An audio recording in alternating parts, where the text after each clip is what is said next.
Power of compounding வந்து எல்லாருமே underestimate பண்றோம். பில்கேட் சொல்லுவாரு, people always underestimate the future, overestimate the presence. Lucky பாஸ்கர்ல வந்து சில லூப் ஹோல்ஸ் அவங்க காமிச்சிருக்காங்க. அந்த ஸ்டாக்ல எல்லாம் வந்து பாத்தீங்க அப்படின்னதுன்னா,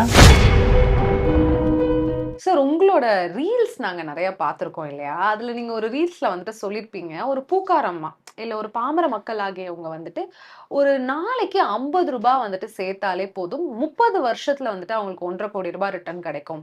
ஆனா ஒரு பொறந்த குழந்தைக்கு 25 வயசு வரைக்கும் அவங்க பேரண்ட்ஸோ, இல்ல கார்டியன்ஸோ மாசத்துக்கு ரூ. 5,000 சேர்த்தா ரூ. 1,00,00,000 தான் கிடைக்கும்ன்ற மாரி சொல்லியிருப்பீங்க. அதாவது மாசத்துக்கு ரூ. 1,500 எங்க இருக்கு? மாசத்துக்கு ரூ. 5,000 எங்க இருக்கு? 30 வருஷம், 25 வருஷம் டிஃபரன்ஸ்ல ஒரு ரூ. 1,50,00,000 50,00,000 டிஃபரன்ஸ் இருக்கா மாதிரி எங்களுக்கு புரியுது. இல்ல புரியாமயும் நான் கேட்கிறேனான்றது எனக்கு தெரியல.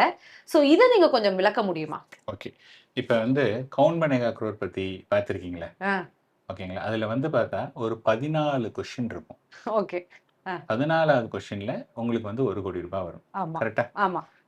கொஸ்டின்ல வந்து நீங்க கரெக்ட்டா சொன்னா எவ்வளவு ரூபா? ரூ. 1,000 ரூ. 1000. அடுத்த கொஸ்டின் ரூ. 2,000 ரூ. 2000. இது மாரி டபுள் டபுளா போயிட்டு இருக்கும். ஆமா, கரெக்ட்டா? ஆமா. இப்ப வந்து இன்ஃபாக்ட் வந்து விவேக் ஒரு காமெடில கேட்பாரு, "நீங்க டைரக்ட்டா அந்த 14வது கொஸ்டின் போயிடுங்க" போயிடுங்களேன். ஆமா. அப்படின்னு சொல்லிட்டு. ஆ, இப்ப அதாவது அந்த 12வது கொஸ்டின் ஏதாவது ஒரு கொஸ்டின் வந்து அப்படியே ரொம்ப டஃப் ஆகிட்டே போகுமா? அப்படிலாம் கிடையாது. ஆ, கொஸ்டின் வந்து நார்மல் கொஸ்டின் தான். ஆ. புரியுதுங்களா? மேபி அப்ப ரொம்ப சிம்பிளா இருக்கும் அல்லது கொஞ்சம் டஃப்பா இருக்கும். Okay, okay. அவ்வளவுதானே ஒழிய ம், பெரிய அதுக்காக ஆ அதிகமா இருக்கும்போது பயங்கர டஃப் அப்படிங்கிறதெல்லாம் கிடையாது கொஸ்டின். ம், ஓகே. இப்ப வந்து என்னன்னா, எண்ணத்தினால அதாவது 13வது கொஸ்டின் போது அவங்களுடைய அமௌண்ட் ரூ. 50,00,000. ம். அதாவது 13 ஸ்டெப் ஏறி வந்தா தான் ரூ. 50,00,000. ஆ, ஆனா அடுத்த ஒரே ஒரு ஸ்டெப்புக்கே ரூ. 50,00,000. ஆமா. கரெக்ட்டா? கரெக்ட். இப்ப நான் என்ன சொன்னேன்? ஒருத்தர் வந்து 25 வருஷம், இன்னொருத்தர் 30 வருஷம். ஆமா. புரியுதுங்களா? இப்ப 25 வருஷத்துல நான் அந்த ரீல்ல என்ன சொல்லியிருக்கேன்னா, ரூ. 500 ஒருத்தர் வந்து டெய்லி ரூ. 50 சேர்க்கணும். ம். டெய்லி ரூ. 50னா மாசம் ஒரு ரூ. ரூ. 1,500. 1,500. அப்புறம் எவ்ரி இயர் ஒரு ரூ. 10 மட்டும் இன்கிரீஸ் பண்ணிக்கணும். ஸோ ம். 50க்கு பதிலா ரூ. 60. அதாவது ரூ. 1,500 எவ்ரி மந்த். அப்புறம் நெக்ஸ்ட் இயர்ல 1,800. 800. அப்புறமா 2,100. இந்த மாரி நீங்க கிராஜுவலா இன்கிரீஸ் பண்ணணும். அப்படி பார்த்தா 30 வருஷத்துல அவங்களுக்கு ரூ. 1,50,00,000 வருது. இந்த பொறந்த குழந்தை உடனே ₹5,000 போட்டுட்டு 500 அதுலயும் பார்த்தீங்கன்னா 10% 10% 500 இன்கிரீஸ் பண்ணிட்டே வந்தீங்க அப்படின்னதுன்னா, அங்க என்ன சொல்லியிருக்கேன் அப்படின்னதுன்னா, ரூ. 2,00,00,000 வரும்னு சொல்லியிருக்கேன். ம். இப்ப இந்த 25 வருஷம் தான் அது. நீங்க அத 30 வருஷமா ஆக்கினீங்கன்னு வச்சுங்களேன், ம். அப்ப அந்த 2,00,00,000ங்கிறது 4,00,00,000 ஆயிடும். ஓ! அப்ப நீங்க அப்பதான் வந்து என்ன பார்ப்பீங்கன்னா, இங்க 1,50,00,000 அங்க 4,00,00,000. அதே இது லாஜிக் ஒர்க் அவுட் ஆகுது பாருங்க. 1,500 ஆ, 5,000. ஸோ 3x மேல அங்க பே பண்றாங்க. ஆமா. இங்கேயும் அதேதான். இங்க இங்க வந்து 30 வருஷமா ஆக்கிட்டீங்க அப்படின்னதுன்னா 1,50,00,000 அங்க வந்து 4,00,00,000க்கு மேல. ஓ! இது வந்துட்டு காம்பவுண்ட் ஆகுதுன்றீங்க. டபுள் ஆவுது. டபுள் ஆகுது. ஸோ எவ்ரி 5 இயர்ஸ்க்கு வந்து அட் த ரேட் ஆஃப் 14% வந்து உங்களுடைய வேல்யூ டபுள் ஆயிடும். Oh! Irrespective of the market எல்லாமேவா சார்? இல்ல. அதாவது எப்படின்னா, இர்ரெஸ்பெக்டிவ் ஆஃப் த மார்க்கெட்லாம் சொல்ல முடியாது. நீங்க எப்படி பார்க்கணும்னா, மார்க்கெட் வந்து நெறைய தர ஆ, 5 இயர்ஸ்க்கு ஒரு தடவ டபுள் ஆயிருக்கு. இப்ப ஒண்ணும் இல்ல. இப்ப வந்து இன்னைக்கு மார்க்கெட் வந்து ஒரு 20% இன்னைக்கு மார்க்கெட் டவுன்ல இருக்கு. ஓகே. நீங்க 10 வருஷத்துக்கு முன்னாடி ஒருத்தர் வந்து ரூ. 1,00,000 போட்டிருந்தாங்கன்னா, ஆ. இந்த 20% ஃபால்லயுமே 10,00,000 போட்டது மினிமம் 40,00,000 மேக்ஸிமம் 75,00,000 இருக்கு. இந்த எப்படியுமே அவங்களுக்கு 20% ப்ராஃபிட் தான். வருது. சம்டைம்ஸ் என்ன ஆகும்னா, சார் நீங்க 10 வருஷம்னு சொன்னீங்க. ஆனா இப்ப இறங்கியிருக்கு. பிகாஸ் அந்த கோவிட்னால இறங்கியிருக்குன்னா, ஆ. அந்த சமயத்துல 10க்கு பதிலா 11 வருஷம் எக்ஸ்டெண்ட் பண்ணீங்கன்னா, அந்த அதாவது 10 வருஷத்துக்குள்ள டபுள் பிளஸ் 11வது வருஷத்துக்கு என்ன ரிட்டர்னோ எல்லாமே சேர்த்து கிடைச்சிரும். Okay, okay, okay. இது ரொம்ப வித்தியாசமான ஒரு விஷயமா இல்ல இருக்கு. அதுதான். அதாவது பவர் ஆஃப் காம்பவுண்டிங் வந்து எல்லாருமே அண்டர் எஸ்டிமேட் பண்றோம். அதாவது இவர் சொல்லுவாரு, பில்கேட் சொல்லுவாரு, "people always underestimate the future, hmm. Overestimate the presence." ஆமா. நாளைக்கு அப்படியே எல்லாம் அது ஆகுமா, இது ஆயிடுமான்னு ஒரே பயம். ஆனா ஃபியூச்சர பத்தி கவலை கிடையாது. கேட்டா நம்ம உயிரோட இருப்போமா, இல்லையா அப்படிங்கிற ஒரு அந்த டயலாக் ஒரு இருக்கு. சார் இது இன்னொரு விஷயமும் எனக்கு இங்க கேட்கணுன்ட்டு நம்ம நிறைய படத்துல பார்த்திருப்போம். ஃபார் எக்ஸாம்பிள் சூரியவம்சம்ல வந்துட்டு அவர் பஸ் ஓட்டியே பெரிய ஆளா இருப்பாரு. அந்த மாதிரி ஒரு ஒரு பாட்டுல ஓவர் நைட்ல பணக்காரனாரெல்லாம் பார்த்திருக்கோம். கரெக்ட். அது வந்துட்டு ரொம்பவே அசாதாரணமா இருந்தது. இப்ப ரீசெண்டா வந்த லக்கி பாஸ்கர் படத்துல. அதுல வந்துட்டு நெறைய ஸ்டாக்ல இன்வெஸ்ட் பண்ணி தான் அவர் வந்துட்டு பெரிய ஆளாவாரு. ரொம்ப சாதாரணமா ஒரு ரூ. 12,000 சம்பளம் வாங்கிட்டு இருந்தவர் வந்துட்டு திடீர்னு கோடீஸ்வரர் ஆயிடுவாரு. ஒரு 2, 3 வருஷத்துல. சோ அதுக்கு வந்துட்டு இந்த ஸ்டாக், மியூச்சுவல் ஃபண்ட்லாம் தான் காரணம் அப்படின்ற மாரி ஒரு கால்குலேஷன்ஸ்லாம் சொல்லியிருப்பாங்க. இப்போ வித்துருங்க.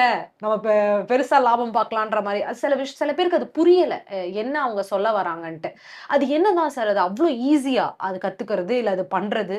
இல்ல அது வந்து ஃபர்ஸ்ட் ஆஃப் ஆல் அந்த படத்துல நீங்க என்ன பார்க்கணும்னா, ஒரு சாதாரண ஒரு மிடில் கிளாஸ் ம். He is struggling for money. அவருக்கு வந்து மணியே இல்ல. ஏதாவது ஒண்ணுன்னா அதுக்கு காசு குடுக்கறதுக்கு இது இல்ல. இன்ஃபாக்ட் அவங்களுடைய பிரதரோ, சிஸ்டரோ பிரதர் இன் லா கிட்டலாம் வாங்கியிருப்பாங்க. அவங்கலாம் வந்து பார்த்தீங்கன்னா, அவங்கள ஒண்ணும் இது இல்லன்னு அவ்வளவா மரியாதை குடுக்கல. அப்படிங்கும்போது, அவருக்கு பணம் அதாவது எப்படியாவது பணத்த சேர்த்துறணும் ம். அப்படிங்கிற மாரியான ஒரு எண்ணம் வந்துச்சு. ம். அப்பதான் வந்து அந்த மணிய என்ன பண்ணலாம்?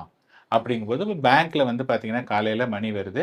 சாயங்காலம் வந்து அந்த மணிய வந்து கலெக்ட் பண்ணக்கூடிய மணியெல்லாம் ஒரு ஆர்பிஐலயோ எதிலயோ டெபாசிட் பண்ண போறாங்க. ம். இந்த மாரியான ஒரு இடைப்பட்ட காலத்துல அந்த மணி ஃப்ரீயா இருக்கு. ம். அல்லது சில சமயம் சனி, ஞாயிறுலாம் லீவா இருந்ததுன்னா, மறுநாள் கழிச்சு தான் பண்ண முடியும். ம். வேற சிலர் என்ன சொல்றாங்கன்னா, எனக்கு அந்த நடுவுல அந்த பணத்த குடுத்தா நான் உனக்கு கொஞ்சம் பைசா குடுக்குறேன். ம். அப்படிங்கிற மாரி பண்றாங்க. பட் லக்கி பாஸ்கர்ல வந்து நம்ம அந்த மாரியான அதுல இருக்கக்கூடிய சில லூப் ஹோல்ஸ அவங்க காமிச்சிருக்காங்க.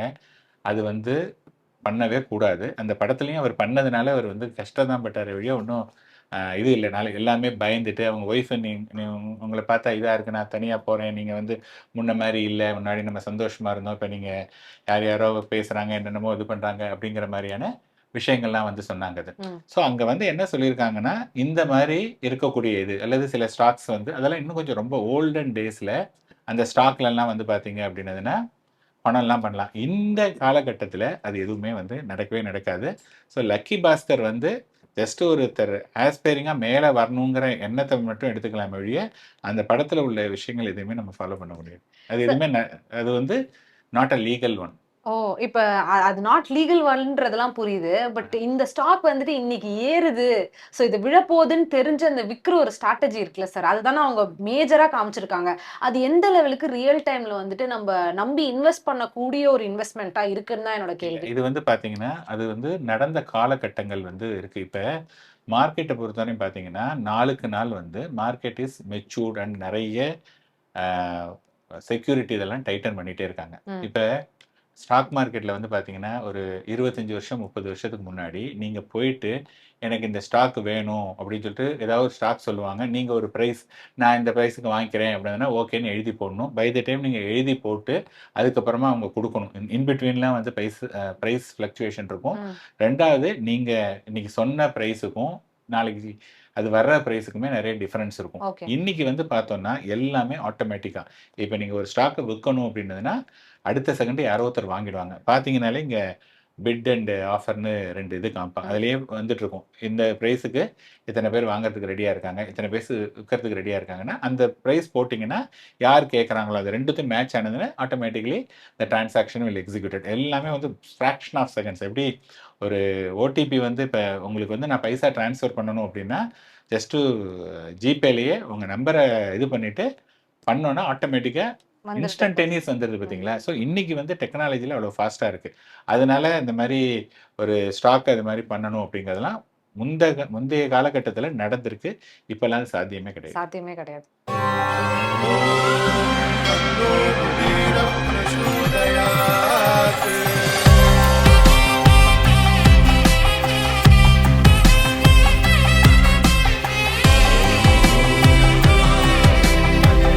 இந்த அக்ஷய திருதியில என் ஆத்மார்த்தமான ஆஃபர் உங்க லலிதாவோட ஏற்கனவே கம்மி சேதாரத்துல 1 இல்ல இன்னும் 2%, 3% கம்மி. வைர நகை கேரட்டுக்கு 6000 ரூபாய் கம்மி.